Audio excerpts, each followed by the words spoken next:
नमस्ते दोस्तों, हम आज एक और ट्रायंगल का एक और बेहतरीन सवाल लेके हमें क्या कह रहा है क्वेश्चन में देखिए।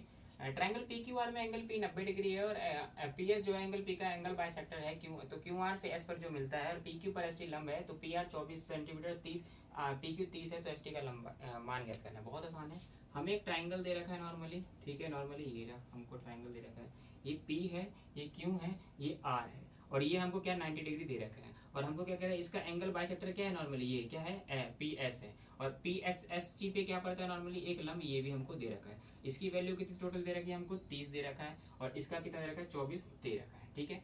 पी आर 24 और पी क्यू 30 सेंटीमीटर दे रखा है। और एक बात आपको हमेशा क्या ध्यान रखनी है नॉर्मली, कि अगर किसी भी ट्रायंगल में एंगल बाइसेक्टर क्या होता है, एंगल बाइसेक्टर विपरीत भुजाओं को मतलब एंगल बाइसेक्टर इस भुजाओं को विपरीत भुजाओं के समानुपात होता है। क्या होता है विपरीत भुजा के समानुपात। कहने का मतलब क्या है कि ये एंगल बाइसेक्टर इन दोनों भुजाओं को ना उतने ही अनुपात में बांटेगा जिनका इतना अनुपात होगा। तो ये 24 है तो ये कितना हो जाएगा, तो 24/30, तो इसको काट लीजिए, 6 चौके 24, 6 पंचे 30, यानी 4:5 में ही बांटेगा जब क्या होगा, एंगल बाइसेक्टर होगा। तो अब क्या कह रहे हैं नॉर्मली, हमको एस टी का मान याद करना है। तो आपको ध्यान रखना है कि जब भी क्या हो एक ऐसा ट्राइंगल बने तो सिमिलरिटी लगेगा, समरूपता रहता है। क्योंकि ये देखिए ये 90 तो ये भी 90 और ये, यानी ये छोटे वाले ट्रायंगल और बड़े वाले ट्रायंगल का अगर हम समरूप कर देते हैं तो ये 90 तो ये 90 और ये दोनों में कॉमन, तो डबल ए से क्या होगा समरूप। और जब समरूप होता है तो सभी दोनों ट्रायंगल का अनुपात क्या होता है, भुजाओं का अनुपात बराबर होता है।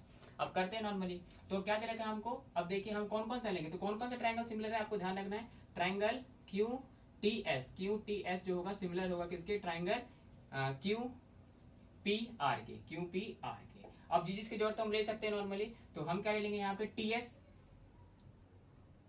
बटे पी आर, आपको लिखने आता ही होगा, और क्यू एस बटे क्यू आर, ठीक है। टीएस की वैल्यू कितनी दे रखी है, टीएस की वैल्यू हमको निकालनी है, एस टी की वैल्यू तो निकालनी है, ठीक है। पी आर कितना दे रखा है, पी आर क्वेश्चन में पी आर दे रखा है 24, ठीक है। क्यू एस कितना दे रखा है क्वेश्चन में 5, और क्यू आर कितना दे रखा है 5 और 4 9, तो 24 पंचे कितना हो जाएगा 120, 120/9, 3 तिया 9 40, और सो काटेंगे तो कितना हो जाएगा 13.33 सेंटीमीटर एस टी का मान